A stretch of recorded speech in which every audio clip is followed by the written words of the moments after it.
हाथी का बदला। महाराजा गुलाब सिंह ने अपने लिए एक बड़ी अच्छी नस्ल का हाथी मंगवाया। वह हाथी सैर करने का बहुत शौकीन था। उन्होंने अपने सैनिकों को आदेश दिया कि हाथी को हर रोज नगर के बाहर बहती नदी तक सैर के लिए ले जाया जाए। महाराजा के आदेश की पालना शुरू हो गई। हाथी हर रोज सैनिकों के साथ नदी पर जाने लगा। रास्ते में एक दर्जी की दुकान थी। वह हर रोज हाथी को कुछ ना कुछ खाने के लिए देने लगा। हाथी की उस दर्जी से मित्रता हो गई। इस प्रकार हाथी रोज नदी पर जाते समय उस दर्जी की दुकान पर रुकने लगा। एक दिन दर्जी अपनी दुकान पर किसी से झगड़कर बैठा हुआ था। कुछ समय बाद हाथी भी वहां पर आ गया। दर्जी ने अपना गुस्सा हाथी पर निकाल दिया। हाथी ने जब कुछ खाने के लिए अपनी सूंड दर्जी के तरफ बढ़ाई तो दर्जी ने हाथी की सूंड में सुई चुभा दी। हाथी वहां से चुपचाप चला गया। नदी के रास्ते में गंदे पानी का एक नाला था। अगले दिन हाथी ने उसमें से कुछ गंदा पानी अपनी सूंड में भरा और दर्जी की दुकान पर फेंक दिया।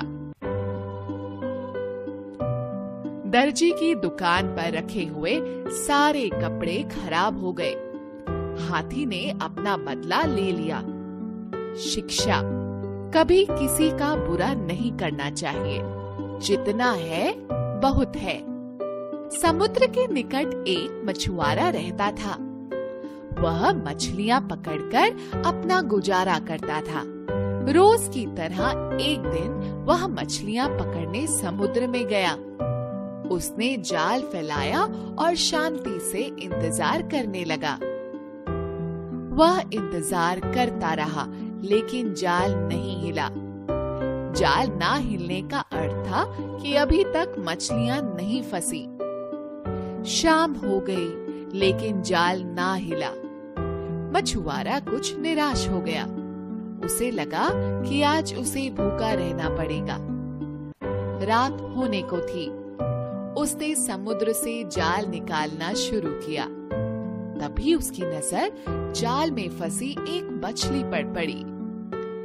यह एक छोटी मछली थी। मछुआरे ने लंबी सांस भरी। उसने सोचा, कुछ ना मिलने से तो थोड़ा मिलना ही अच्छा है। तभी मछली बोलने लगी। उसने कहा, कृपया मुझे छोड़ दो। मैं पानी में जाकर तुम्हारी मदद करूंगी। मैं बड़ी मछलियों को तुम्हारे जाल में फंसा दूंगी। मछुआरा बिल्कुल भी लालची नहीं था। वह उस मछली की बातों में नहीं आया। उसने मछली से कहा, आज मेरे भाग्य में एक ही मछली थी और वह भी छोटी सी।